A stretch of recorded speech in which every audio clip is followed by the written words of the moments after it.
As the floors can't take no more, stuck in this groove, I'm feeling bored.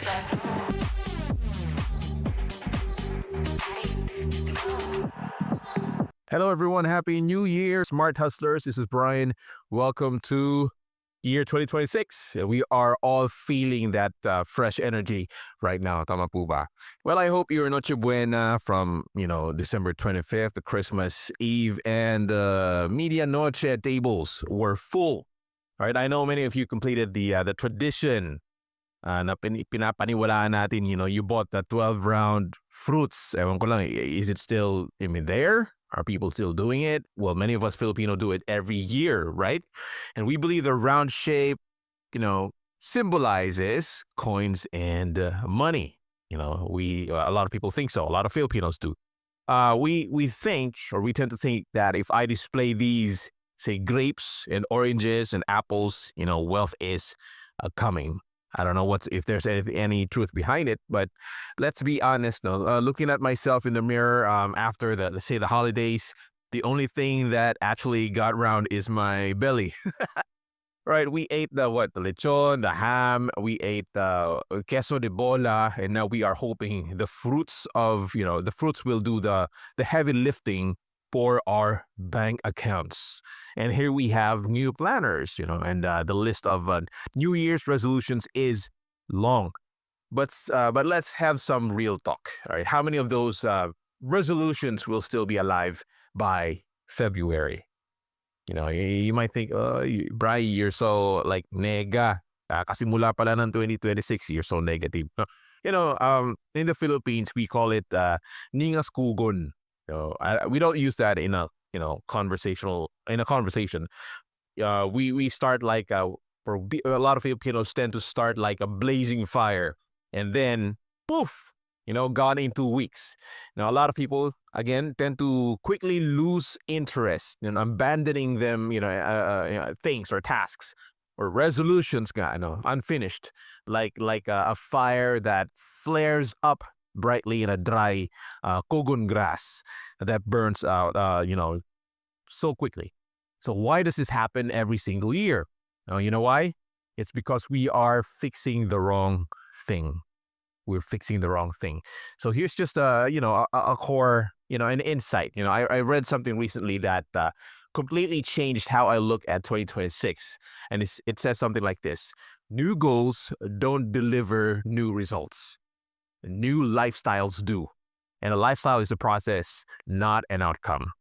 Think about that. We love chasing the result. We want to hit that, 6-digit income a month.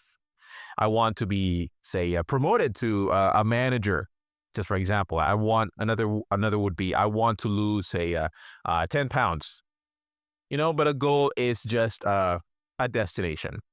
You could stare at a map all day, but if you don't get in the car and drive, you are not going anywhere. I'm talking to people who drive. Like I do. It's just an example anyway. So the lifestyle is the driving. Here's the truth behind it. This reminds me of the principle, a principle that never fails, and it's from the Bible. It's in Galatians chapter 6, verse 7. The Bible says, "Do not be deceived. God cannot be mocked. A man reaps what he sows." Isn't that true? You agree with that? So if I can channel a bit of that for a second, listen to me closely here. Right? You cannot cheat the harvest. Again, ulitin ko po, you cannot cheat the harvest. No, you cannot plant corn and pray for strawberries. No, and you definitely cannot plant nothing and expect a harvest just because it's a new year. All right. So your goal is the harvest you want, but your habits are the seeds you plant. God does not bless your wishes. He blesses your work.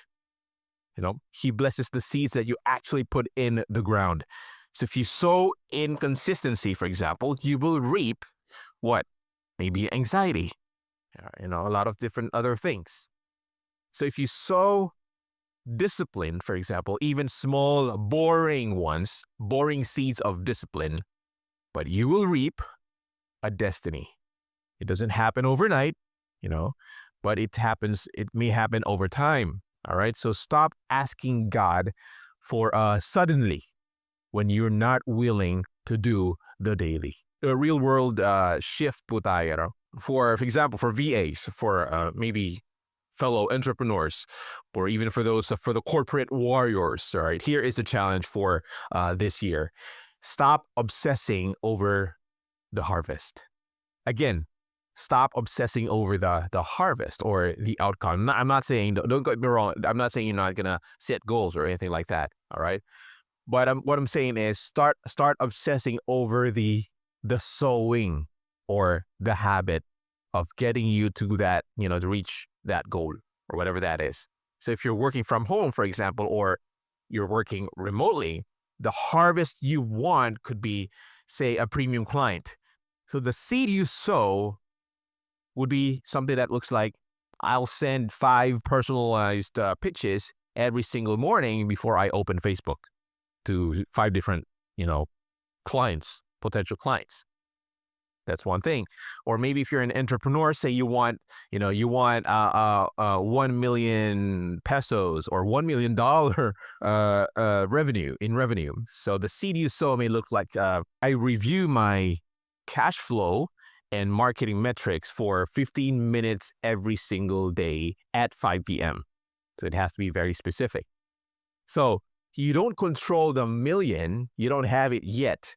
But what you have right now, you have control of the 15 minutes per day that can drive or lead you to creating and building that momentum of making that $1 million revenue.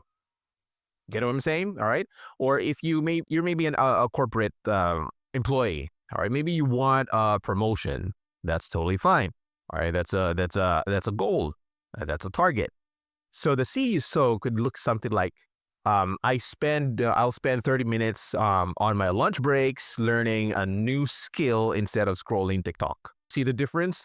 A goal is something you hope for, but a lifestyle is something you do. The challenge here is tear up the list of 10 big resolutions. I'm not saying it's wrong. Just a lot of people, like I said, most of us Filipinos have this Ningas Kugon na idiom, kumbaga. So instead of doing so, start planting just maybe 2 tiny seeds, for example. Just 2 tiny habits you will sow every single day. So again, don't chase the result, build the lifestyle.